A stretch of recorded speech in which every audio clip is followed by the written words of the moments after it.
চুপ থাকো, সময় সব ঠিক করে দেবে। হ্যালো, আমি শ্রেয়া। আজ আমি আর মা কারোর পরোয়া না করেই চলে গেছিলাম বৈশাখী মেলা। যা একটা পচা গরম পড়েছে, তার মধ্যে তো দুজনে মিলে গিয়েছি ঠিক, পুরো তো ঘেমে স্নান হয়ে গিয়েছি। বাট মেলা বলে কথা, যেতে তো আমাদেরকে হবেই। রাজাকে বলেছিলাম আমাকে আর মাকে একটু নিয়ে যেতে, বাট ওর তো আর সময়ই হচ্ছে না। আজ নিয়ে যাব আর কাল নিয়ে যাব, এটাই চলছে। মেলায় ঢোকার আগে খেলাম ঠান্ডা ঠান্ডা শরবত, প্রচন্ড জল পিপাসা পেয়েছি। তবে এই গরমে একদমই পুরো মেলাটা ঘুরে দেখতে পারিনি। মেলাটা তো বসেছে অনেক বড়। আমি আর মা জাস্ট কয়েকটা দোকানেই আর কি গিয়েছিলাম, বাট সব দোকানে গিয়ে ক্লিপ তো নিতে পারিনি। আসলে গরমে ফোনটা পকেট থেকে বার করতেই ইচ্ছা করছিল না। আচ্ছা, তোমরা মেলায় গেলে এই নাগরদোলাটা কে কে চড়ো আমাকে কমেন্ট করে জানিও। আমি কিন্তু প্রচন্ড ভয় পাই, কোনোদিনও এক্সপিরিয়েন্সও করতে যাই। খেলনাবাটি দেখে ছোট্টবেলার কথা খুব মনে পড়ছিল। আমার তো প্রচুর খেলনাবাটি ছিল। স্কুল থেকে এসে যতটুকু সময় পেতাম ওই খেলনাবাটি খেলতাম। তারপরে তো টিউশন থাকতো, তো বেশিক্ষণ আর খেলা হতো না। বিকেল বেলা আবার সমস্ত কিছু পাতিয়ে নিয়ে বসা হতো। তবে আজকে মেলায় এটা ফার্স্ট টাইম আমরা খেলাম পানির কুলহাট পিজা। চিকেন পনির দুটোই ছিল,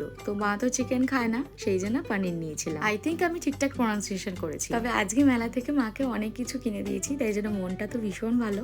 তবে এখান থেকে আমি যাচ্ছি মাকে আর একটা সারপ্রাইজ দিতে। জানি জামাই ষষ্ঠীর এখনো অনেক দেরি, তবে তার জন্য আর বেশি ওয়েট করবো না। আসলে আমার স্যালারি ঢুকলে পরে আমি কিভাবে যে খরচ করি আমি নিজেও সেটা জানি না, আর এটার জন্য আমি প্রচন্ড বাড়িতে বকা খাই। সেজন্য মা আমার কাছে একটা জিনিস চেয়েছিল বলাটা ভুল, মানে বলেছে। তবে জিনিসটা এখন তোমাদের কিন্তু দেখাবো না, কদিন পরে পোস্ট করব, তখনই তোমরা দেখতে পাবে। তবে তার আগে তোমাদের আমার চ্যানেলটা কিন্তু সাবস্ক্রাইব করে নিতে হবে। আজকের ভিডিওটা তাহলে এখানেই শেষ করছি। টাটা।